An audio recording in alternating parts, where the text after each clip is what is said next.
The ending to the second season of Star Wars The Mandalorian was epic, but it left us with so many questions and uncertainties about what will happen in the next season. Here we want to preview and discuss everything we know and everything we think we know about the third season of The Mandalorian.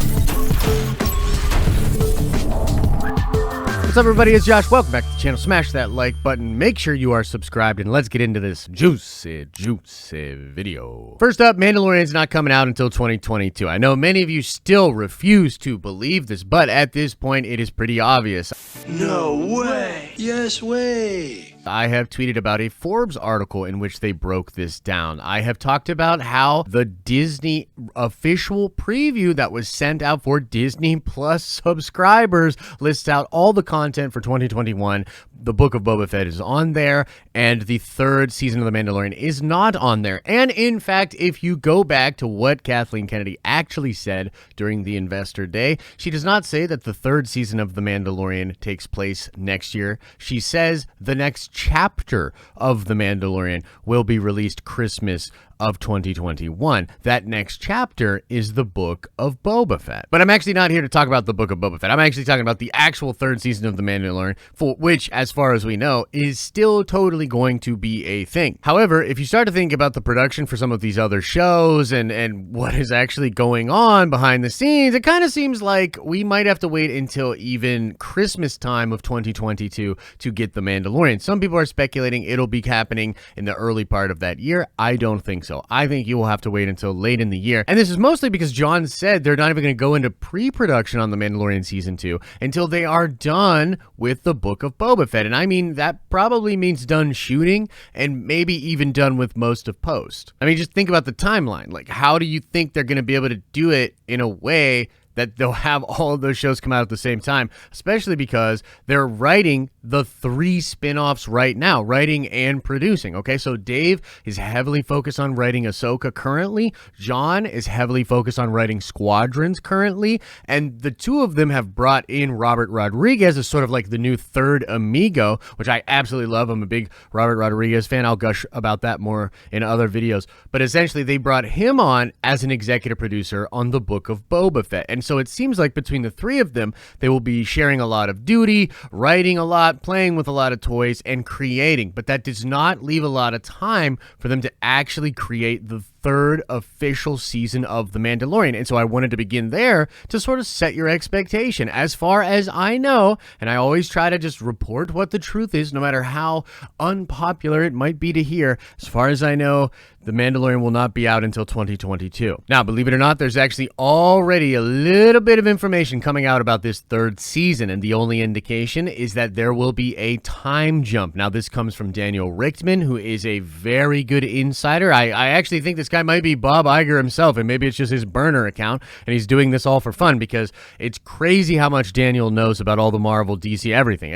Everything in the industry, it's crazy. So he's saying there will be a time jump before the third season, and that will be a time jump of some significance. So what does that mean to you? Maybe a couple of years, maybe 10 years? Who knows exactly? But I personally believe that the structure of season 3 will all be about the reluctant hero Din Djarin sort of rising to the occasion of being the ruler of Mandalore. This all has to do with, of course, him taking the Darksaber back from Moff Gideon in combat. Now, I am one of these people that tends to believe that what Gideon says at the end of the finale is very specific, and it sets up the reason that Bo-Katan will actually support, maybe reluctantly herself, Din Djarin as the rightful ruler, or at least the person to unite all of the different clans of Mandalore. And this is all because Moff Gideon and the Empire were the ones that took the Darksaber from Bo-Katan, they broke the planet, and then they glassed the planet, okay?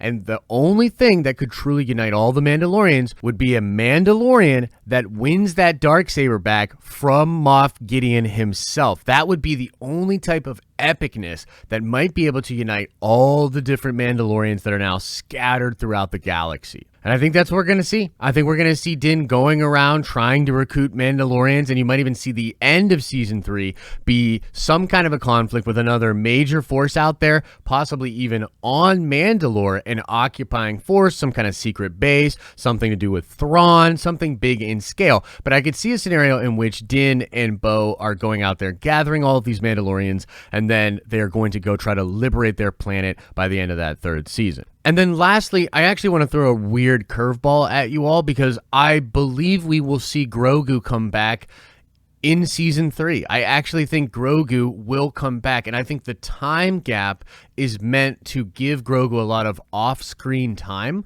with Luke Skywalker, and then eventually he will come back. And shout out to Star Wars Santa for pointing this out. This comes from an old interview with Dave Filoni and Jon Favreau, in which they talk about a movie called Paper Moon. And in Paper Moon, there is a character that is sent to go live with adopted parents.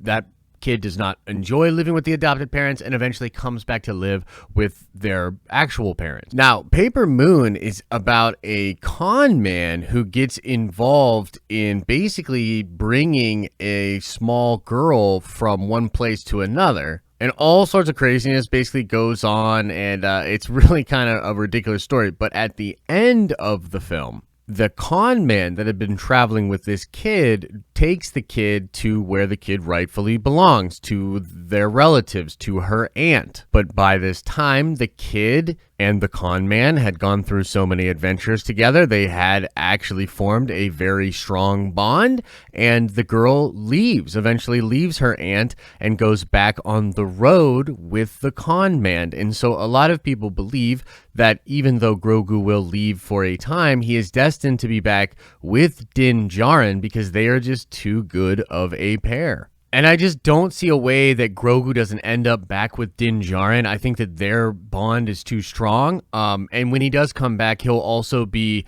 very powerful with the Force and maybe even a full-on Jedi, which would be really cool. And it would be great to see those two living together. And perhaps Grogu is going to be an actual Mandalorian Jedi for a while and help the rightful ruler Din Djarin. You know, it's kind of wild what could end up happening. Who knows? But yeah, I actually do think Grogu will be back before the end of season 3. But that's it, ladies and gentlemen, a preview of everything we know and everything we think we know and everything we fanboyishly hope for The Mandalorian season 3, the Mandalorian spin-off shows in the Filoni-Verse, and the potential future for some kind of crazy Infinity War Endgame event in this with all these characters. It would be awesome. So let us know what you think about that in the comments section below. As I always say, I hope you're having an awesome and a nerdy day, and I'll see you in the next video.